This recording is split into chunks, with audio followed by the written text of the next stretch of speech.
Friends, कैसे हैं आप? आशा करता हूँ आप बहुत अच्छे होंगे। दोस्तों, अगर आपने हमारे चैनल को अभी तक सब्सक्राइब नहीं किया है तो आई रिक्वेस्ट यू आप हमारे चैनल को जल्दी सब्सक्राइब कर लीजिए, क्योंकि अभी तक हमने देखा है कि आप हमारी वीडियोस को देख तो रहे, आपका बहुत अच्छा सपोर्ट मुझे मिल रहा है, लेकिन अगर आपने हमारे चैनल को अभी तक सब्सक्राइब नहीं किया है तो आई रिक्वेस्ट यू प्लीज़ आप जल्दी से सब्सक्राइब कर लीजिए। दोस्तों, आज की इस वीडियो में हम पढ़ने वाले पास्ट कॉन्टिन्यूअस टेंस। अभी तक हम प्रेजेंट कॉन्टिन्यूअस पढ़ चुके थे, अब अगला जो टेंस है हमारा कौन सा है? पास्ट कॉन्टिन्यूअस टेंस है। तो चलिए देखते हैं कि इसको कैसे बनाया जाता है। पास्ट कॉन्टिन्यूअस, यहाँ पे मैंने पिछली बार जैसे बताया था कि कॉन्टिन्यूअस में क्या होता है, कोई काम रनिंग में होता है, कोई काम चल रहा होता है। जैसे कि पास्ट की बात हो रही है, पास्ट मतलब पुरानी बातें, पिछली बातें।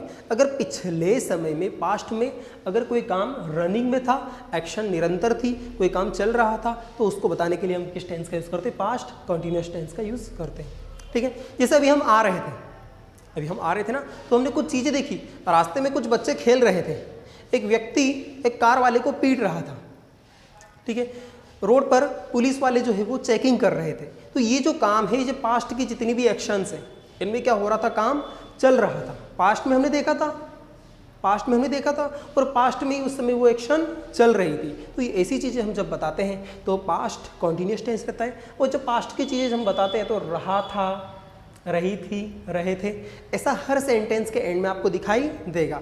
मैं आपको ये सजेस्ट करता हूँ कि ज़्यादा आप हिंदी से इंग्लिश में न जाएँ।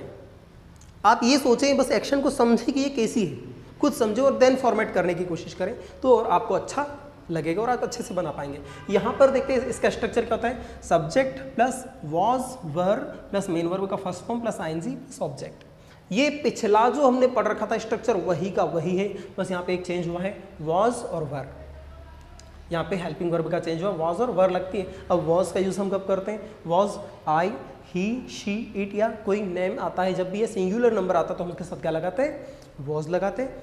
और वी, दे, यू या प्लूरल नंबर रहता है तो हम क्या लगाते हैं? वर लगाते हैं। ये चीज़ हमको याद रखना रहेगी। दोस्तों, एक सेंटेंस के हम जिस तरह से हमेशा से अभी तक पढ़ते हैं, यही देखा है हमने कि हम एग्जाम्पल के तौर पे बहुत अच्छे से समझ पाते हैं। तो एक एग्जाम्पल लिया मैंने कि वह खाना बना रही थी। वह रही थी, कोई लड़की है तो उसके लिए हम क्या लगाते हैं? शी। तो हम लिखेंगे यहाँ पे शी। अब शी के साथ क्या लगा देंगे हम? Was, she was. अब मेन वर्ब का फर्स्ट फॉर्म, खाना बनाने के लिए क्या आता है दोस्तों? कुक। ठीक है, तो हम यहाँ पे लिखते हैं कुक, कुक। अब आईएनजी लगाना है हमको, आईएनजी जरूरी, क्योंकि जितने भी कॉन्टिन्यूअस टेंस हैं उनमें सब में हमको आईएनजी लगाना रहता है। शी वॉज कुकिंग, क्या बना रही थी? खाना, तो उसके लिखेंगे हम food. She was cooking food. अब अगला बनाया कि वह खाना नहीं बना रही थी। मैंने जब भी आपको पढ़ाता हूँ मैं एक ही चीज़ बताई है कि जितने भी नेगेटिव सेंटेंस हम बनाते हैं तो हेल्पिंग वर्ब के बाद हमको क्या लगाना है? नॉट लगाना है, तो सेंटेंस नेगेटिव बन जाएगा। वह खाना नहीं बना रही थी, तो हम यहाँ लिखेंगे she was not cooking food.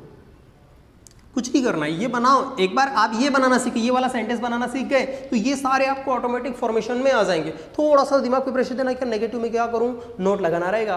कब? हेल्पिंग वर्ब के बाद। इंटेरोगेटिव में हम क्या करते हैं? इंटेरोगेटिव में कुछ नहीं करते, ये हेल्पिंग वर्ब को उठा के हम सबसे आगे लिखते। क्या वह खाना बना रही थी?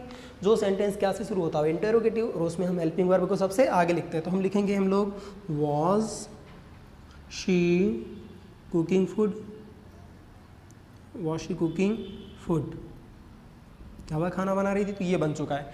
अब एक होता है इंटेरोगेटिव नेगेटिव, मैंने उसमें ये आपको बताया कि उसमें अगर वो अगला वाला सेंटेंस होता है उसमें हम सब्जेक्ट के बाद क्या लगा देते हैं? नॉट लगा देते। तो बनाते हैं, देखते हैं। Was she not cooking food. तो दोस्तों, ये सेंटेंस इस प्रकार से बनता है। ठीक है, ये आपको याद रखना है। दूसरा, अगर वी वाला सेंटेंस आ गया तो हम वर वाला कैसे बनाएंगे? जैसे मैंने लिखा बताया आपको कि मैं पढ़ा रहा था या हम पढ़ा रहे थे, मान लो ऐसा बनाया। वी वाला सेंटेंस लेना है इसलिए हम वी लेते हैं। तो हम पढ़ा रहे थे, वी वर टीचिंग। हम नहीं पढ़ा रहे थे, वी वर नॉट टीचिंग। क्या हम पढ़ा रहे थे? तो यहाँ पे हेल्पिंग वर्ब सबसे उठ के आगे आ जाएगी, वर वी टीचिंग। ठीक है, और यहाँ पे क्वेश्चन मार्क लग जाएगा क्योंकि इंटरोगेटिव सेंटेंस है। दोस्तों, आपको याद रखना है, जैसे हमने अभी वी वाला सेंटेंस लिया है तो आप क्या करेंगे, प्रैक्टिस के तौर पर अलग अलग प्रकार के सेंटेंस लेंगे, अलग अलग प्रकार के सब्जेक्ट लेंगे और बार बार आप अलग अलग प्रकार के सेंटेंस का फॉर्मेशन करेंगे, तो ये सारी चीज़ें आपको प्रैक्टिस में आ जाएगी। दोस्तों, आपने इस वीडियो को एंड तक देखा, इसके लिए आपको बहुत बहुत धन्यवाद। और अगर आपने हमारे चैनल को अभी तक सब्सक्राइब नहीं किया है तो I request you please subscribe my YouTube channel. Thank you so much.